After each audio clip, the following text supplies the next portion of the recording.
Pension ఇచ్చేవాడికి ఏం అడుగుతారు? Aadhaar card అడుగుతారు. ఆధార్ కార్డులో ఏమన్నా డేట్ ఆఫ్ బర్త్లు కరెక్ట్గా ఉన్నాయా? ఎప్పుడో 5 ఏళ్ల ముందు ఆధార్ కార్డులు ఇస్తే దాంట్లో ఏమో ఒకడికి 50 ఏళ్ళు ఉండేవాడికి 70 ఏళ్ళు, 70 ఏళ్ళు ఉండేవాడికి 50 ఏళ్ళు ఇష్టానుసారంగా అప్పుడు వయసులు వేసినారు. ఇప్పుడు ఎవరా అంటే 70 ఏళ్ళు ఉండేవాడికి పెన్షన్ రాదు, 50 ఏళ్ళు ఉండేవాడికి పెన్షన్ వస్తుంది. దీన్ని సరి చేయడానికి ఎత్తుకొని డిజిటల్ అసిస్టెంట్ దగ్గరికి పోతే నాకు తెలిసి ఒక ముసలాయన ఏమన్నాడంటే, నీకు పెన్షన్ రావాలంటే చదువుకోండాలా అన్నాడంటే. వాడు చదువుకోండాలంటే ఏమి, వీడి వయసులో మార్పు చేయాలి ఆధార్ కార్డులు అంటే ఆ పోస్ట్ ఆఫీస్ వాడు ఇంకొకడు 10th క్లాస్ మార్కులు లిస్ట్ అడుగుతాడు.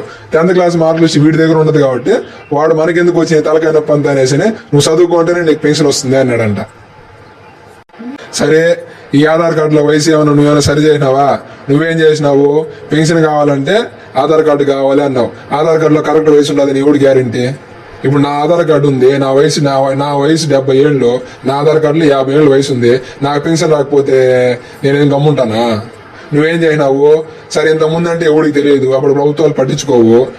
సరే, ఇంటికాడికి ప్రభుత్వం లేదు కాబట్టి నా ఏజ్ ఎంత అనేది ఎవడికి తెలియదు, నేను పోయి తిరుక్కుంటే తప్ప నాకు చేయరు. ఇప్పుడు ఏమన్నా నువ్వు, లేదప్పా మీకు 1000 మందికి ఒక సచివాలయం పెట్టినాను, మీ 50 ఏళ్ళకి ఒక వాలంటీర్ పెట్టినాను, వాడే వచ్చి మీ ఇంట్లో సమస్యలను చూసుకుంటారన్నావు. పెన్షన్ రాలా? ఇప్పుడు నా వాలంటీర్ ఏం చేసినట్టు 5 ఏళ్ళలో? అప్పుడు నువ్వు చేసింది ఏంటి, ఇంతకుముందు చేసినోడు ఏంది? అంతా ఒకటే కదా. నువ్వు కొత్తగా చేసింది ఏంటప్పా? ఇంకెందుకు నువ్వు పెట్టిన వ్యవస్థ ఎందుకు, నువ్వు పెట్టిన వాలంటీర్ ఎందుకు, నువ్వు పెట్టిన సచివాలయం ఎందుకు? ఇంతకుముందు నా పని చేసింది ఏంది, ఇప్పుడు నువ్వు కొత్తగా చేసింది ఏంటప్పా? నాకు అప్పుడు పెన్షన్ రాలా, ఇప్పుడు పెన్షన్ రాలా? ఇంకెందుకు వేయాలి నీకు ఓటు?